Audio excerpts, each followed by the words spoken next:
Ticket Machine is the official ticket broker of Spartan Nation. No matter what you need a ticket for, border to border, coast to coast, the Ticket Machine is your ticket source.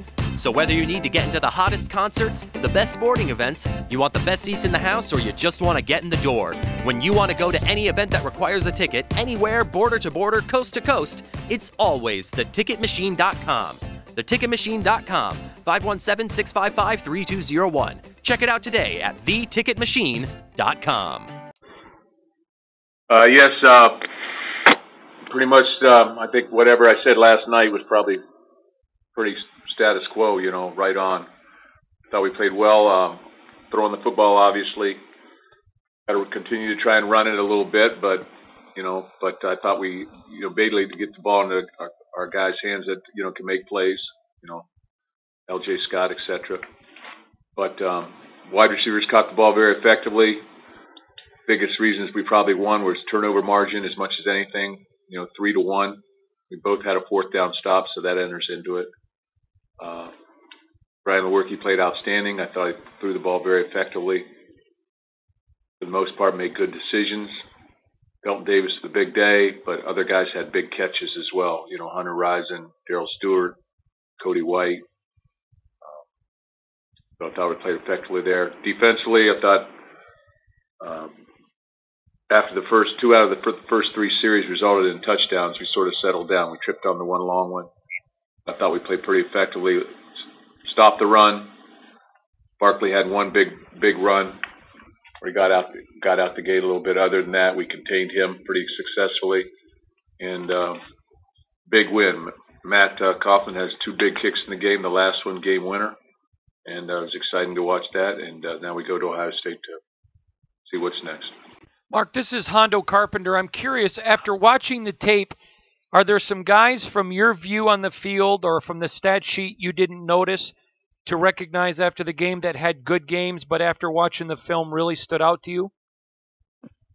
I would say that Keontae Stallworth played for his first time, played very effectively. We had a couple guys go out. Moopy Hunt played a little bit. But I thought Keontae went in there and played very well. I thought Raequan Williams played well. Naquan was very active. The defensive end situation, Willikis had another big game. A lot of production as well as Bocce and Andrew Dow played pretty well as well. So in the back end, Kari Willis had a good game. Obviously David Dow, with his picks. It's a difficult position to play at times because you're isolated at times, but he played very, very well. On the offensive side of the ball, the wideouts performed very, very well. Quarterback as well, I think that's pretty noticeable. But on the interior line, I thought we pass protected pretty well. Gave up only one sack, and they're setting pressure every single time. Ran the ball with what was there. We ran the ball to the best of our abilities, but there's a lot of moving pieces in there. And it's not to say that other people don't pressure you the same, but a lot of moving pieces. And you just got to be able to pick things up. And we missed a crease one time on 4th and 1. Kickoff team was very important, I think, and made the decision to kick off to Barkley, and I thought we did. I thought Brett Scanlon had a great day kicking the ball into the end zone, I believe, 3 times. So it was a big positive. And I thought we covered well. So. You mentioned Kari Willis and David. I guess, obviously, they were trying to go over the middle with those crossing routes. I guess, can you talk a little bit about is that partly because of what the cornerbacks have been doing? Is that just, it seemed a lot like a couple years ago with Isaiah and Curtis, where they were just going to the middle of the field, and I guess Northwestern, too, before that. Yeah. Well, it's the RPOs. It's the run-pass option plays that isolate your defensive backs in a lot of cases because they're play action passes that create a run-pass conflict. And, so you got to be able to play those. You got to adapt and play some different coverages and some different things. So we'll attempt to do some of those things as we move forward. But the crossing routes itself, the shallow crossing routes, is just something Penn State and a lot of other people are doing, and so we've got to be able to play those. But the crux of the whole thing is their quarterback, like a lot of quarterbacks, could get out of trouble and he'll launch. He'll, as I said earlier, he'll launch the ball down the field, deep shots. And so we've got to be able to contain him. So we had to take an extra guy and be able to do that at times as well. So it took one person out of the shallow crosser area. Butler, obviously his dad died yesterday. I was just wondering, have you ever been through a situation like that with so close to a game? And is there any, can you kind of fill us in on any details? I know it's obviously not an ideal situation. I think it's a pretty private matter, but I will just say that we learned that Josh's father, Stephen, had passed suddenly yesterday morning, about 35 minutes or 40, right around our team meeting. So right before we were going to take the walk. So it was a jolt to our entire team, and obviously to Josh. And our thoughts and our prayers with Josh and his family right now. About confidence, it's hard to obviously quantify how confident a team is, but where would you put this team's confidence right now, and how important is that going into the final 3 weeks? I think we're a confident team in terms of we're going to play hard and compete. Every game's going to be different, but I think that we become a little bit more confident as we take each step. And I don't want an overconfident team. I want a team that's sure of themselves. And so we'll play fast and play hard and compete. And we're going to make some mistakes. And what I've seen so far is the game's going to be tight.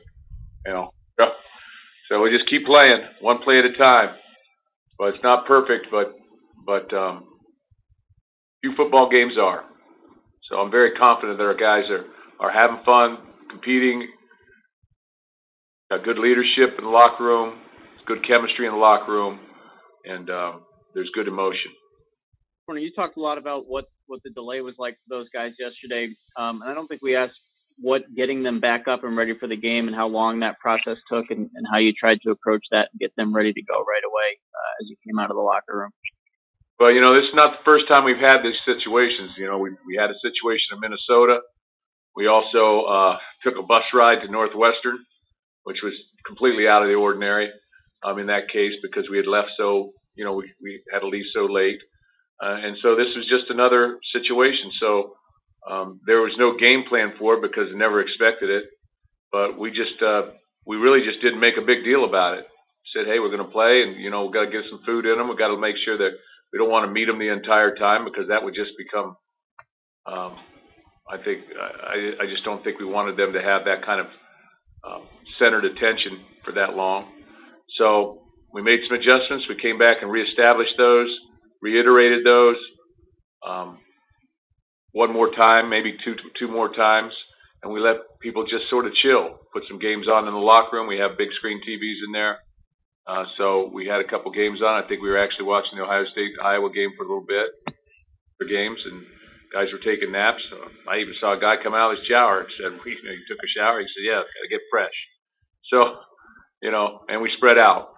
So it was, and then when we found the time that it was ready to go, we got ready to go. And I sensed that Penn State was of that same sense. When I would walk out of the locker room and I saw them coming out of their locker room, they were excited to play as well. And I think that both teams were just excited to get on with it, It was because it was different. And I think that because it was different, I think there was a certain amount of excitement that went with it.